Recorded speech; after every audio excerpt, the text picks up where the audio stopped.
زہرا کا نور عین ہوں، میں حسین ہوں، میں حسین ہوں، میری باغ زلف رسول ہے، میری ماں جہاں میں بطول ہے،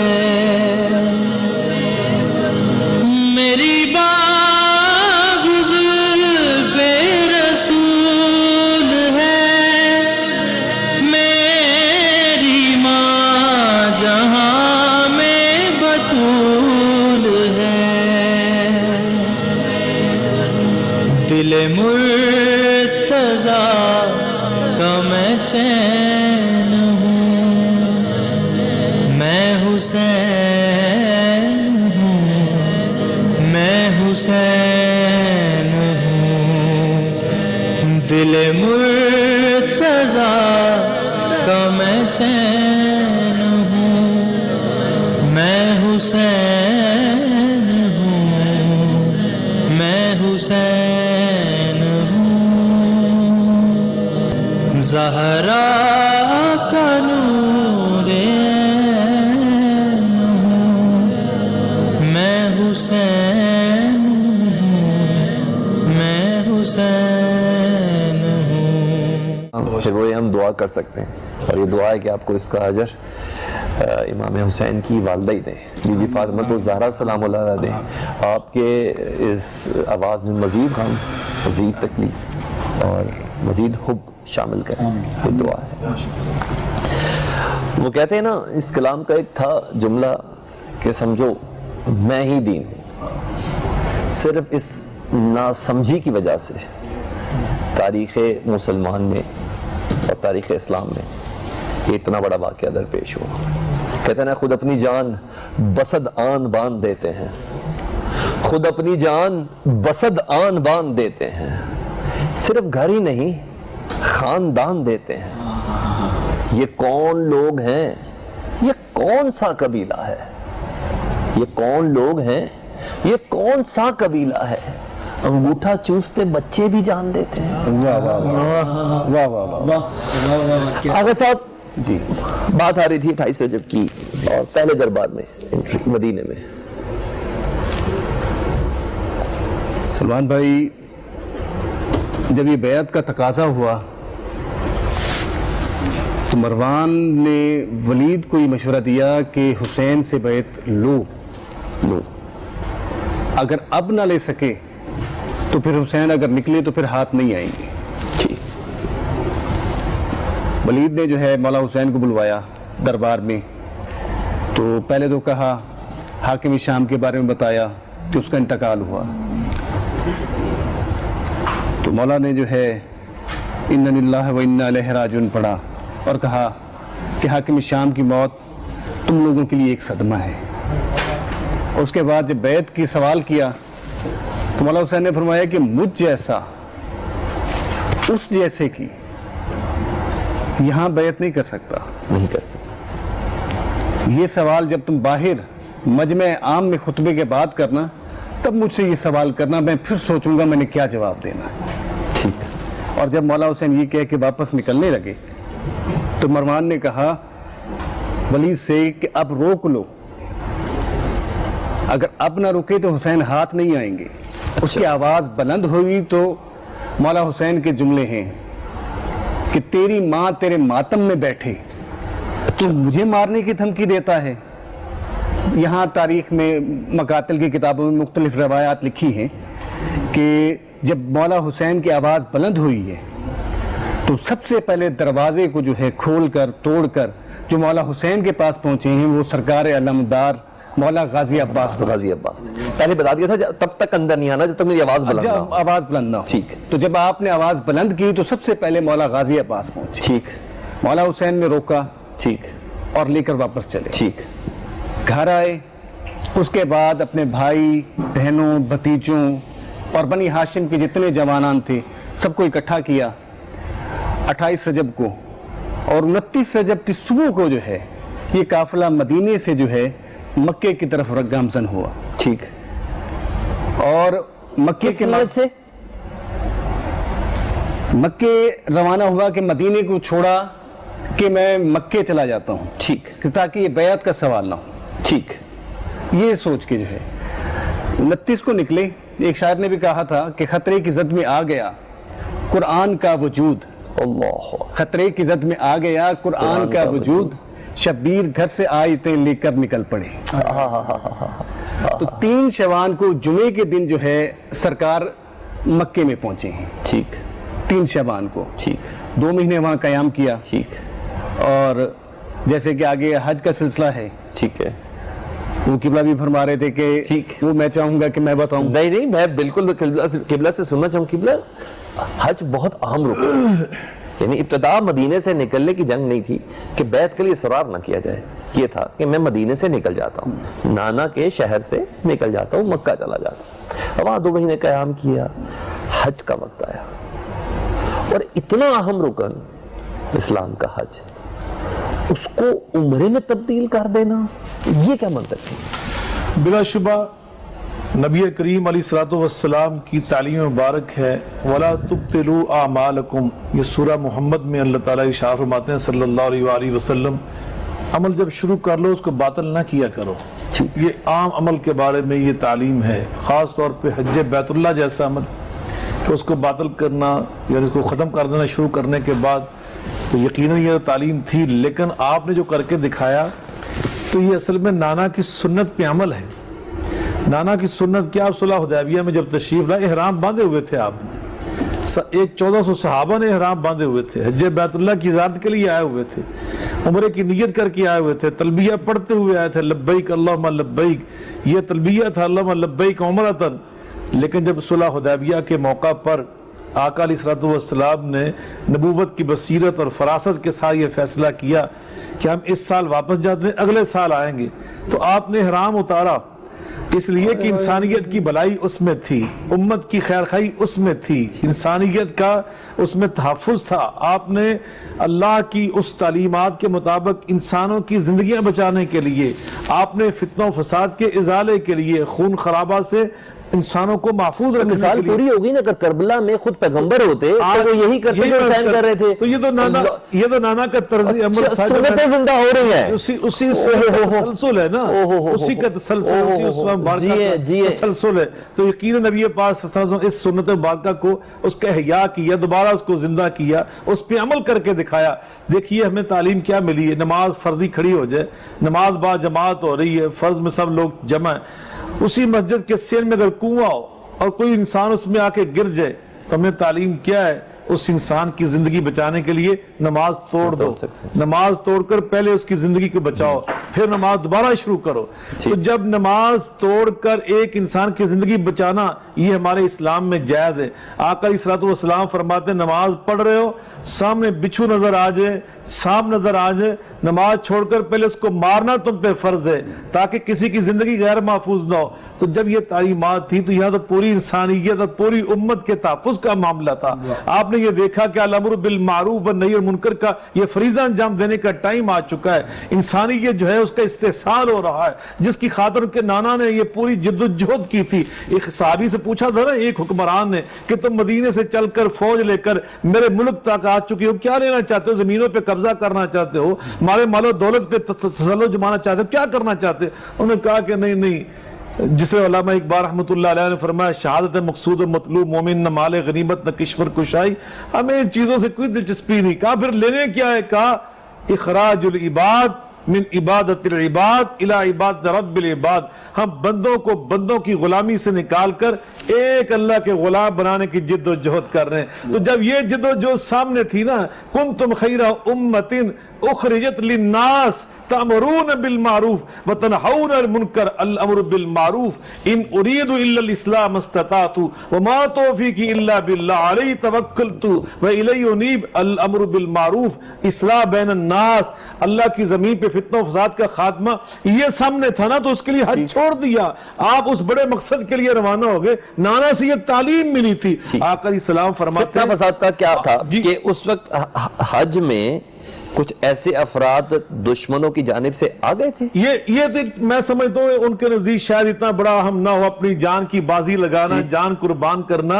یقین ہمارے نزدیک تو ان کی اتنی بڑی ہستی ہے، لیکن اہل اللہ جو ہوتے ہیں وہ تو یہ چیزیں نہیں سوچتے. وہ تو کہتے ہیں فزت ورب الکعبہ. ابھی آپ ان کے بابا کی بات کر رہے تھے. میرے کہنے کا مطلب یہ تھا نا کہ خانہ کعبہ کی زمین خون سے رنگین نہ ہو. یقیناً یہ بھی ایک مقصد تھا کہ اللہ کے گھر کا تحفظ اور اس کی حرمت کا تقدس اس کو پامال نہ کیا جائے. تو یقین حضرت سیدنا امام حسین علی مقام ان کے سامنے ایک بڑا مقصد تھا، اور وہ مقصد کیا تھا؟ وہ اللہ کے دین کی سر بلندی تھی. یتقون کلمۃ اللہ ہی العلیاء، اللہ کا کلمہ بلند ہو جائے اور اللہ کا عدل و انصاف دنیا میں قائم ہو جائے.